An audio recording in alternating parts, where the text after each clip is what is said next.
Yeah, I'll react to that, sure.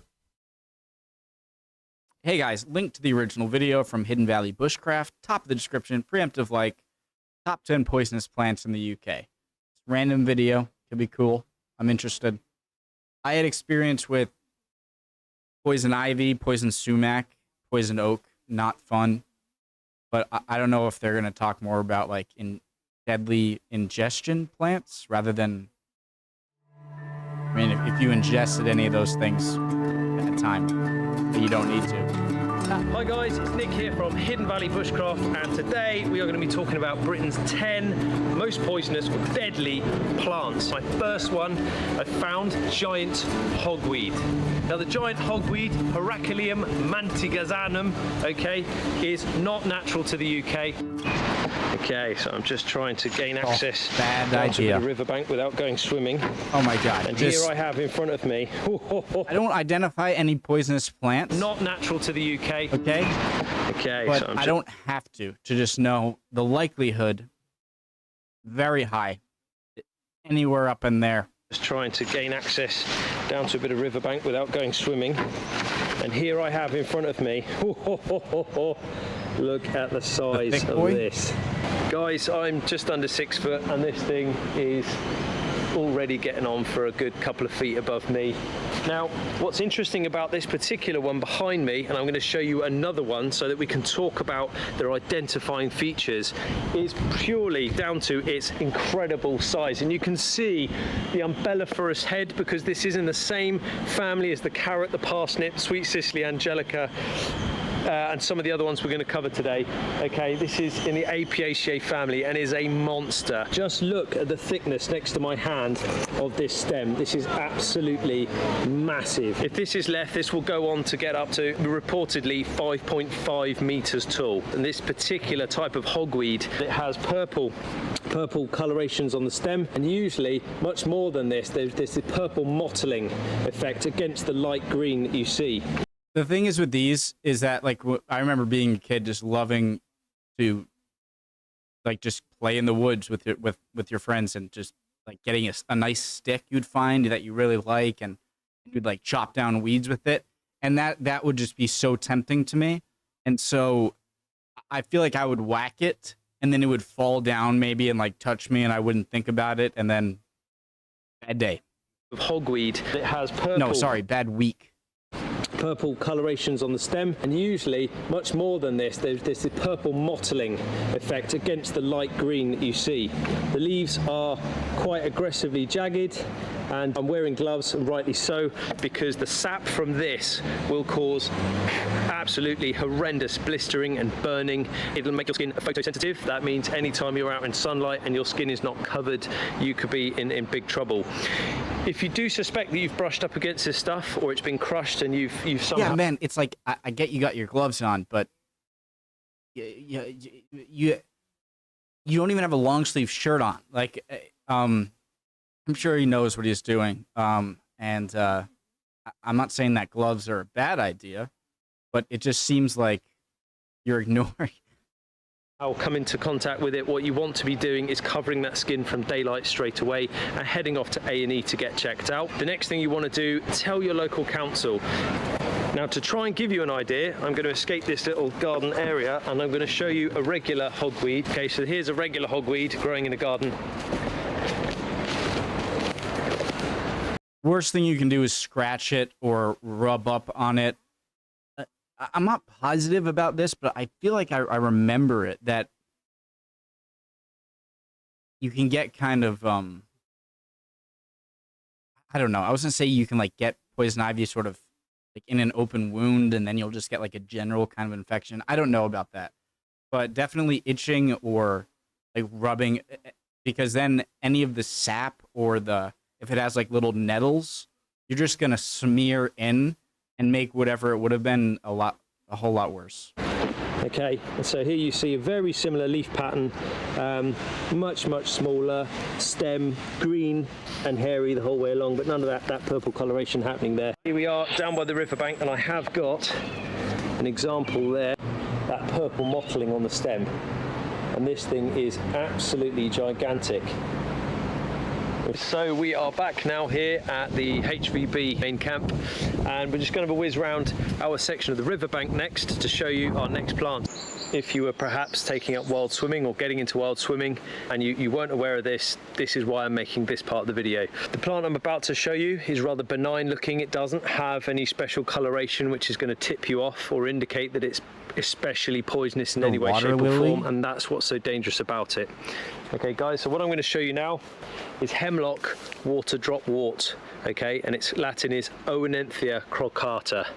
Now this is especially lethal because it contains a cocktail of about several different types of alkaloid, which unlike an alcohol is not recognized by your body's own renal system. So you can't break it down, you don't have the tool set. If you get any of the sap from this plant here in your bloodstream, perhaps if you were mowing or strimming down by a riverbank and you got some of the sap in your eye and you didn't have goggles on, okay, that could actually get ingested. That's going to be not good news for you. This will literally kill in about 3 hours, start to finish, with no cure. You definitely don't want to go ahead and eat it and ingest it that way. It's also lethal to animals. It's in every single ditch, wet, waterway, dried up riverbed, streams, estuaries. It's everywhere in the UK. It's been around for an awful long time. Its identifying features, when we look closely, to me it looks rather like celery stalks with a parsley leaf. You'll see what I mean. So very benign looking, straight green stems coming up all the way. And its name doesn't sound bad. Like if I was holding something and someone was like, "Oh, that's hemlock," I wouldn't be like, "Ah," I'd be like, "That's familiar. What is that?" And then always with its feet in water, a very parsley looking leaf structure, which is rather apt because it is in fact in the parsley family. So we look at the umbels again, it's going on to create those umbrella type flowers, and if we look on the other side of the riverbank here, you'll see many of them coming into bloom already. Now the big danger obviously if you're wild swimming and you're new to it and you're climbing in and out of the water, okay, you might even use a handful of this to pull yourself out of the riverbank. That would be a big no-no. So guys, if you're into wild swimming or if your kids are playing on the riverbanks, have a good look around for this first. Identify it, just tell them to stay clear of it. It's as simple as that. One of the two types of hemlock I'm going to show you today, because the next one is going to be hemlock as well. One of these two was actually used to kill Socrates, the ancient playwright, and we only know as we leave this stuff. Wasn't it possible he wasn't even real? Well, where did I hear that? I don't know. He probably was. Here, we only know of what he went through because he. Why am I spreading stuff? I don't take what I say seriously. We only know as we leave this stuff here, we only know of what he went through because he chose to have a scribe at his bedside. Okay, and there were feelings of euphoria and then massive fitting, dizziness, and he died completely locked on, cramped up really tight. And so that's where it's thought the expression comes from, the sardonic smile, as in he looked at me with a sardonic smile. I'm going to keep saying this the whole way through the video. If you're interacting in the outdoors or you're just getting into the outdoors, this information could quite possibly save a life. So I'm now on the hunt for hemlock. Because of the way this stuff grows and what we tend to teach here and the groups we work with, we've done our very best to dig out most of the hemlock that we can. Just as I come into here, you can see it's a bit like land of the Triffids. And just in this top part of the field is this deadly hemlock of which I just spoke about. And this one is different. This one's Conium maculatum. So we're going to have a closer look at its identifying features. This one also contains that horrendous cocktail of chemicals. So I'm going to pick one of the larger, more established ones, as it's showing much more of the more typical growth habits you'd expect to see. Now in terms of height, this is already taller than I am, but it's not going to get much further than this.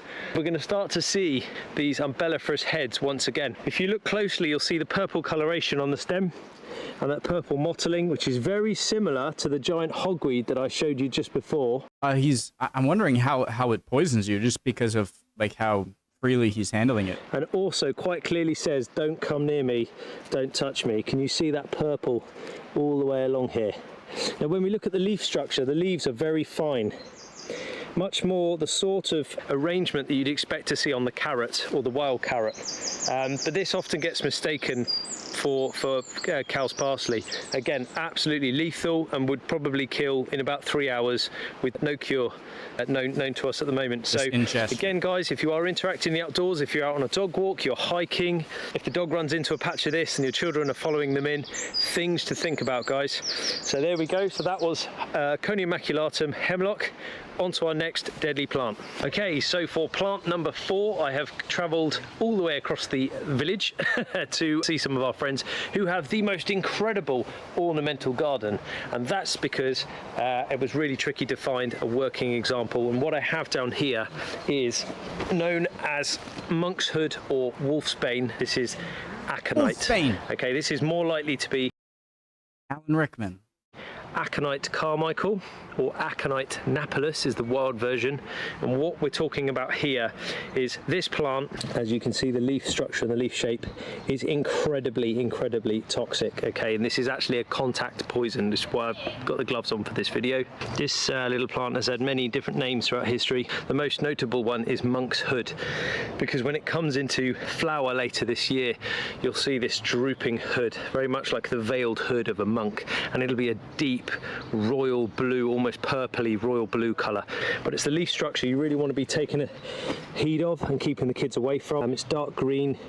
I mean, it's only literally up to pretty much just above my knee here, and it grows in clusters like this, and it almost has a multiple belled flower effect, and you see many of them drooping in a stand together. You can find this in... I just remember hearing like leaves of 3, let it be, you know, like if it had like pairs of 3 leaves and maybe like a kind of moist looking appearance, then it's like stay the hell away. Wild patches of land, but, sometimes, you know, all this stuff I would never notice. Find it on the edge of Beacon Breckons and places like that here in the UK. Steer well clear, guys. Okay, so just handling it with a bare hand on the skin. Okay, it's a contact poison that will go in, and you can get yourself into a lot of trouble. You certainly don't want to get any of this into a cut, and you definitely don't want to ingest any of this, because this can be fatal.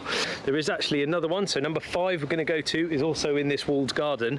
It might be that you're out with the family, you know, interacting, and you're in one of these beautiful establishments like this, and one of the kids one of the things I've learned so far in this video is that like this problem, it's so pervasive that like you're gonna cause more problems like thinking about it than anything.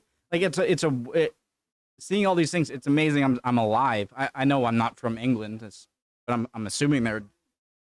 Yeah, poison ivy, oak, sumac. That's all I ever really learned about and got. And they were awful, but like skin irritation, awful. Like they never made me feel sick in other ways. She's out and touches something. But like the amount of... This is number 5, and also found growing in the wild, but an awful lot more in people's gardens specifically, is this euphorbia next to me here. Now there are a number of different types. This is also known as a spurge. You can get a wood spurge, a sun spurge. There's many different variants. The one I tend to see is Euphorbia magdaloides, but the way that this can damage you quite badly, again, is because it contains an incredibly caustic sap which will cause really bad burns if it's knocked. So you can see on the edge of this little stone steps here, if you maybe had a toddler playing here or something like that and they were to snap, and they do snap relatively easy. If you were to snap this stuff here, you can see this milky sap coming out. Okay, and I've got permission to damage this one today, and you can see that milky sap there. Okay, and that milky sap is incredibly, I'm going to get some on my gloves so you can see it, incredibly caustic. Okay, this stuff really burns. Now, what this was actually used for in ancient times is you might go to the apothecary. I can never say it. Apothecary. You go see the doc, okay, back in the day, and you might have a boil or a wart or something on your skin, and they'd give you a solution of this to burn it off. Okay, that's how badly this stuff can burn you. It's normally a 2-part deal. In the first part of its life, it grows, it's just got this small head like this, and again, this one's going to get broken off soon, and you can see that white sap oozing out of there. And then in the second part of its life, it'll start to push out a flower head or something similar to this. Now there's many variants of this, and as I look around this garden, I've actually seen a couple of different types, but it's one to watch, okay? Anything that's got that milky poison acidic sap is a big one to avoid, guys. Let's move on then to number 6. Okay, this next one I've literally just pulled over, and I'm hoping many Britons will be able to identify. Okay, so literally, let's put the handbrake on. This one here is in fact the foxglove, and you can see the arrangement. So there is this tall stemmed or tall bodied plant with this arrangement of beautifully coloured little pinky purpley bells. There is something about like a downward facing flower that's sort of unnerving. I don't know if I'm just like psyching myself out. Okay, and you'll quite often find bees hiding up inside here as well. Now what's particularly interesting in this particular plant is if I was to pick a leaf, okay, this isn't so much a contact poison. As I've spoken about this one in the past when I've talked about primrose, okay, and its ability when it's young to look a little bit like a primrose if you are new to foraging. So what this does, digitalis purpureum, is it is an inhibitor. The chemicals inside this inhibit the brain's message to the heart to continue beating, and it has actually had a place in medicine historically, and some of the organic chemical components in this have in fact been synthetically reproduced and are still used today as a digitoxin in certain medicine for people with heart issues. That said, this wild variant out here shouldn't be touched, ingested, chewed on, or gone near. Just leave it as a pretty looking plant in the out. It's crazy how removed we are from everything. It's like there's something sad just not knowing that, like, living in the society we do, civilization we do, where, you know, everyone doesn't have to know everything. You know, it's just like you have this problem, you go here for it. This is taken care of for you. And so much of like the knowledge that you would have gotten in the experience, and that's what we would have done for so long. I don't know. I'm not saying I want to go back to the Stone Ages, but there's something lost, I think, there. That's, I don't know. Okay, it's mega common. It's everywhere here in the British Isles and the UK. I'd love to hear if you know of any more of it growing around the world, what colour variants you have. If you know this plant, okay, we know it as foxgloves. Let us know in the box. And on that note, if you're new to the channel, I'm Nick Goldsmith from Hidden Valley Bushcraft, and today I'm taking you guys through my top 10 deadly or poisonous plants here in the UK. Let's head on over to plant number 7. So here's another great example of what I was just showing you guys with the foxglove, but I wanted to come here and show you this more established plant so that we can learn to recognize what the leaves look like. So the leaves themselves are very lanceolate and pointed. They've always got a point on the tip or on the end, and a raised prominent vein on the back. The crazy thing about every one of these plants is that none of them look intimidating, or most of them. If it's like a stocky one and it just has like little spinies out of it, then I'm not going to go near it. And yeah, but some of these is like, that's bad. On show there. Now what's particularly interesting is these veins that come off the sides here. They don't come off very horizontally. They're much more in line with that primary vein. Okay, so they're arranged much more vertically than, say, something like the primrose. And here's a great example. You can see the colour is very similar to that of a young primrose coming through. So this is a foxglove. That's what I've just showed you. Okay, so this is just a leaf in its lighter colour, and then right next to it here is a perfectly edible little piece of primrose. So you can kind of see, because they share that tone, and it also has a raised rib, how you could get this wrong. Now, the difference with the primrose is that these veins are arranged much more horizontally going away from the plant. Whereas if we have a look at the back of this one, you can see they go much more in line. If I put the two together to show you, you can see the difference there. Okay, so on the left-hand side is the primrose, on the right-hand side is the digitalis, is the foxglove. And those veins coming away and then going much more in line, whereas these ones are going much more horizontally. The primrose will never have a point, it's always a blunted or rounded tip. The thing that catches people out when they're learning to forage is this colour. Readily easily grabbing away at young primrose leaves and can get that wrong, and that can be a deadly mistake to make. We're in the woodland now, and now we're thinking much more of in a sort of nursery, woodland, kindergarten context, and that being something that I have a bit of experience in. So there are of course things that you're going to come into contact with down here in the woods. The children are interacting and playing with all the time, and it's about monitoring that, helping them to identify and learn about these things from a young age, and really putting them in good stead moving forward. So if you are out for a day in the woods with the family, this is the sort of thing you're going to want to be looking out for. Okay, so here's a prime example. I'm walking down through the woodland on a little path here, and never much more than a couple of feet to the left or the right, I might start to come across something like this.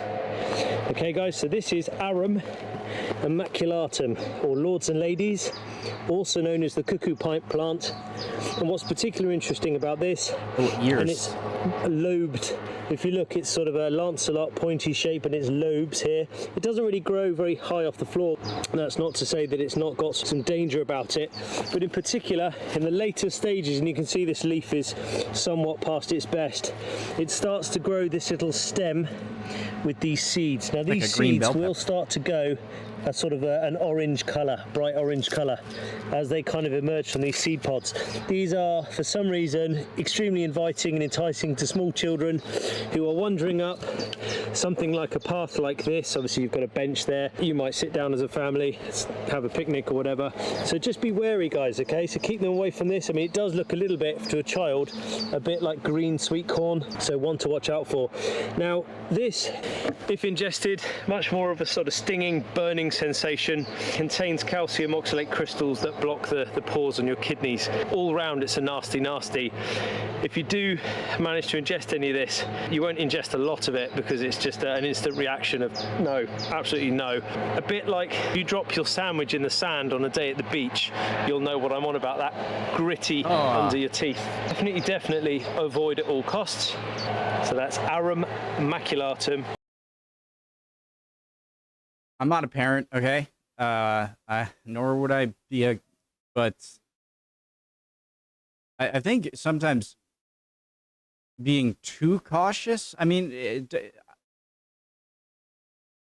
if I saw this, I was probably like, oh my God, never let your kid go in the woods. But I'm not saying everyone should, but I never had the urge to like eat something, but, I mean, this is what we did from like age, like 6 to 13, is just go around the woods, just doing our thing. I don't know, it was fun.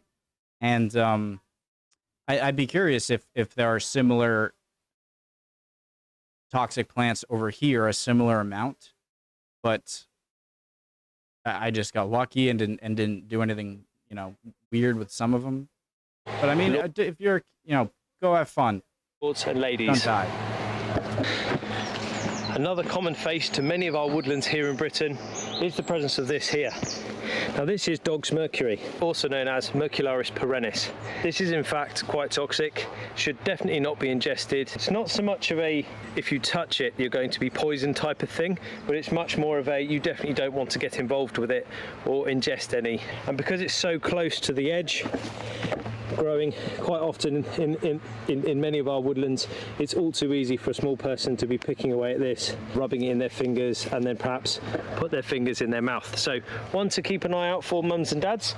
If we have a little closer look, you should see it has like a little flower spike, but I think that is pretty much almost done with. There's one here, you can just make out that small spike on top, okay, but it's a leaf arrangement, and it is only about 30 centimeters off the floor, and it's always densely bunched in like this. Another little fact about like that's something I would just fall into, and it's always densely just that just looks really fun if you're a kid, just to go in this area. Bunched in like this. Another little fact about dog's mercury is it is in fact semi-ancient woodland indicator for most parts of the UK. There we go. That's what's that now? 8. 2 more to go. Right, we're going to head over to a farm and I'm going to show you the last couple.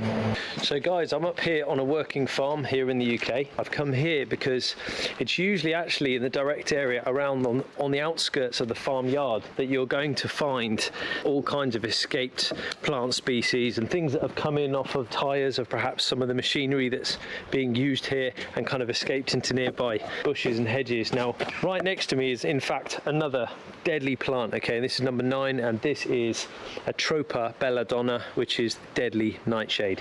Now, when we look at the deadly nightshade, it looks rather disarming, and when we take a closer look, we start to see these purple flowers with these little yellow bits in the middle coming through, and the actual leaf pattern itself is quite distinctive. You can kind of see that kind of pointed arrowhead with these 2 little lobes down near the bottom here. This is one where I feel like I would instinctually just kind of stay away from. I don't know why. It's just like it doesn't pass the vibe check, and so it could be fine, but some of the other ones I would never think. Yellow bits in the middle coming through, and the actual leaf pattern itself is quite distinctive. You can kind of see that kind of pointed arrowhead with these 2 little lobes down near the bottom here. There's Enchanter's nightshade. There's a whole bunch of nightshades. If it looks remotely or can be mixed up with something else, don't risk it. So this has actually been used in the past, form of a tincture for ladies. You put your hand on your face. Hundreds of years ago, used to give themselves eye drops of this stuff to dilate the pupils of their eyes and make them